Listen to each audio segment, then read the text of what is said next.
Este vídeo é um oferecimento da Amazon, onde você encontrará todos os livros ambientados no universo das crônicas, bem como os mais incríveis produtos relacionados às crônicas, a Game of Thrones e a House of the Dragon, sempre com os melhores preços. Para conferir, basta clicar nos primeiros links na descrição abaixo. Comprando através deles, você estará me ajudando a produzir diariamente e tornando o MGF cada vez mais forte.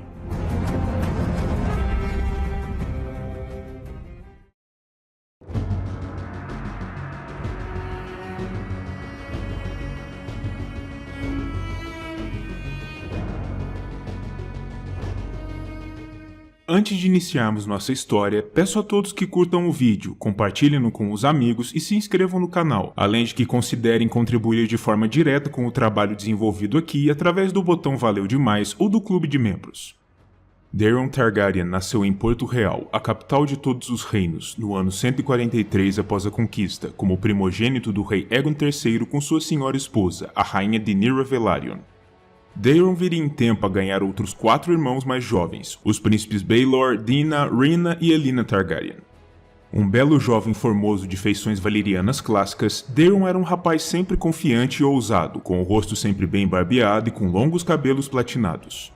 Ele também veio a se tornar, em tempo, um escritor descrito como tendo um estilo elegante, algo bastante incomum, pois ele era também, desde pequeno, um soldado nato, sendo treinado em armas e ansioso por participar de batalhas e alcançar glórias militares. Isso faria com que seu legado, no futuro, fosse dúbio, com alguns o considerando um grande homem enquanto outros chegavam ao extremo oposto, acusando-o até mesmo de ter sido um louco. Absolutamente nada é conhecido sobre seus anos de infância e juventude, e sabe-se apenas que, no ano 157, com a morte de seu real pai, Daeron foi coroado como o primeiro de seu nome, com apenas 14 anos de idade, a mesma idade que o venerável Jaehaerys I, seu ancestral, tinha quando subiu ao trono, um bom presságio a princípio. O primeiro ato de Daeron como rei foi o de confirmar a manutenção de seu tio, o príncipe Viserys, irmão mais jovem do falecido Aegon, como sua mão, por acreditar que ele era diligente e competente em sua função, e Viserys, ao contrário da maioria dos outros homens em sua posição, não insistiu em um período regencial para o jovem rei, até que ele fosse um homem feito, concordando com um governo totalmente autônomo para Daeron desde sua tenra idade. Daeron trazia dentro de si, desde jovem, um sentimento muito claro quanto à questão da independência de Dorne. Para ele, a Península Independente era uma ferida aberta na face de sua dinastia, uma ferida essa que ele pretendia suturar, conquistando as terras sob o domínio dos príncipes Martell e incorporando-as definitivamente ao reino Targaryen, algo que nem mesmo seu antepassado Aegon I havia conseguido fazer, mesmo contando com dragões ao seu dispor. Na realidade, Daeron levava esse objetivo tão a sério que o tornou até mesmo em um voto, jurando retificar o que ele via como o grande erro de seus ancestrais. Viserys, naturalmente, objetou ao plano do novo rei, alegando que aquele empreendimento era temerário e perigoso, pois até mesmo os Targaryen senhores de dragões haviam sido, de certo modo, derrotados pelos impetuosos dorneses, e ele não estava sozinho em suas objeções, relembrando ao jovem e impetuoso rei que os conquistadores haviam, por 2 vezes, falhado em seu objetivo de conquistar Dorne. A isso, o ousado Daeron famosamente respondeu: "Vocês têm um dragão, e ele está diante de vós." Uma frase tremendamente arrojada, ainda mais quando levamos em conta a juventude do rei, e essas palavras lhe renderiam a alcunha pela qual a história o lembraria mais tarde: o Jovem Dragão. Daeron estava focado e determinado, e nada nem ninguém ficaria em seu caminho para a conquista total. A conquista do Principado foi cuidadosamente planejada por Daeron com o auxílio de seu mestre dos navios, Lord Alyn Velaryon, e se dividia basicamente em 2 frentes, uma terrestre e uma marítima.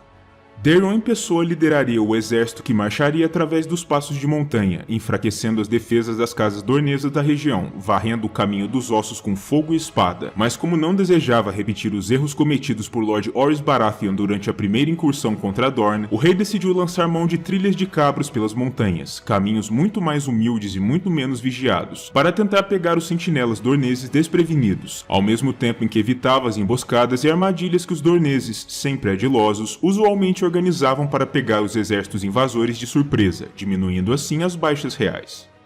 Enquanto isso, um segundo exército real, liderado em pessoa por Lord Lionel Tyrell, o Protetor do Sul, rumaria pelo Passo do Príncipe, e uma terceira força, essa completamente naval, seria liderada pelo próprio Lord Allen, com a missão de arrasar a costa dornesa, submeter Vila Tabueira e depois rumar pelo Sangue Verde acima, enfraquecendo as principais casas do Principado e, ao mesmo tempo, garantindo que a resistência aos dois primeiros exércitos nas montanhas seria menor, por divergir a atenção das casas dornesas. A nova tentativa dos dragões de tomar o Principado à força resultou em diversas batalhas duras, mas eventualmente, Daeron aparentemente atingiu o sucesso, quando tanto o Príncipe Martell quanto dois de seus mais importantes vassalos dobraram joelhos diante do jovem dragão, no evento conhecido como a Submissão de Lança Solar, no ano 158 após a conquista, menos de um ano após o início de sua invasão. Desse modo, Daeron I tornou-se o primeiro rei a unificar oficialmente os Sete Reinos, incorporando Dorne ao seu domínio, apesar da perda pesada de cerca de 10.000 soldados em sua campanha para submeter a península.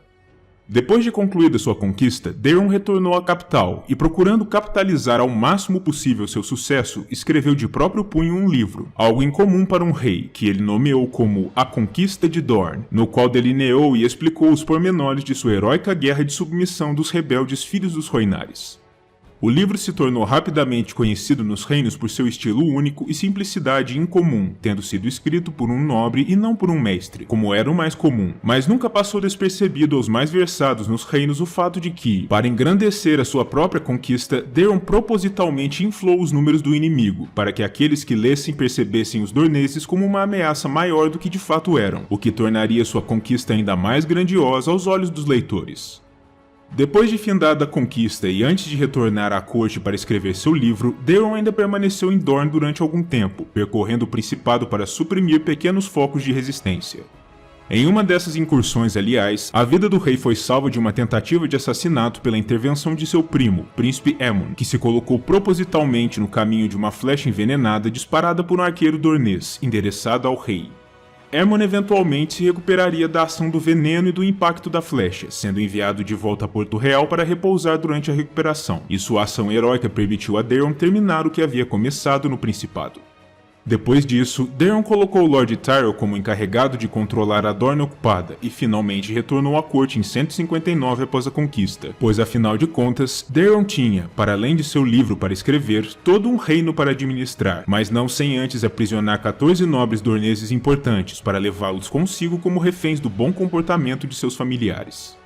Os planos do rei agora se concentravam em questões políticas, e ele tinha planos de casar uma de suas irmãs ao Senhor do Mar de Bravos, para forjar para seu reino uma poderosa aliança com a Grande Cidade Livre, com o principal objetivo prático de contar com o apoio da poderosa frota Braavosi na supressão das atividades dos infames piratas dos Degraus, que vinham prejudicando e atrapalhando as linhas de comércio marítimas entre o Reino Targaryen e a Dorne recém-subjugada, o que inclusive prejudicava também os esforços de domínio das novas terras, naturalmente.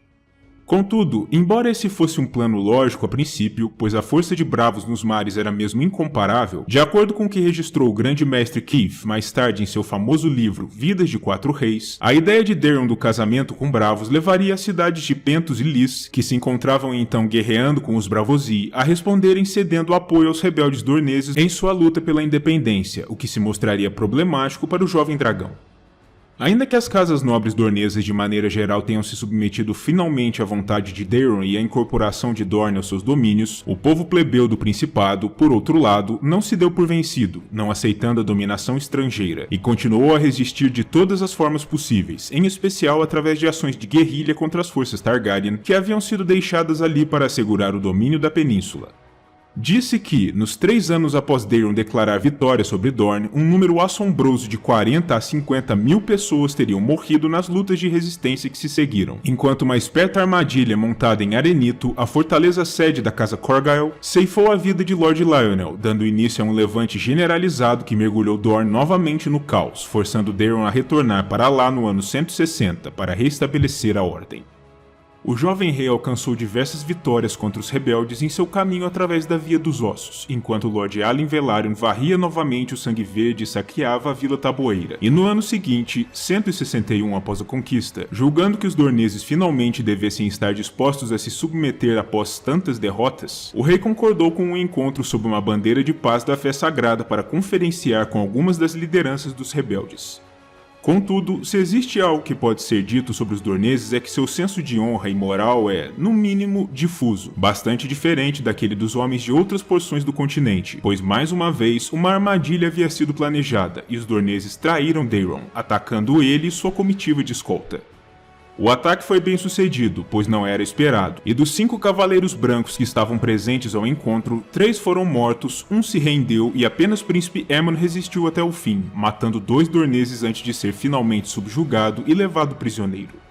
Daeron I, por sua vez, o primeiro rei a conseguir, por um breve período, colocar o Principado de Dorne efetivamente de joelhos, faleceu na breve luta, com Blackfyre em seu punho, aos 18 anos de idade, enquanto era cercado por ao menos uma dúzia de inimigos, demonstrando até o fim a valentia pela qual ficaria lembrado, típica de sua juventude e talvez um pouco além do bom senso, mas sem dúvidas digna de admiração.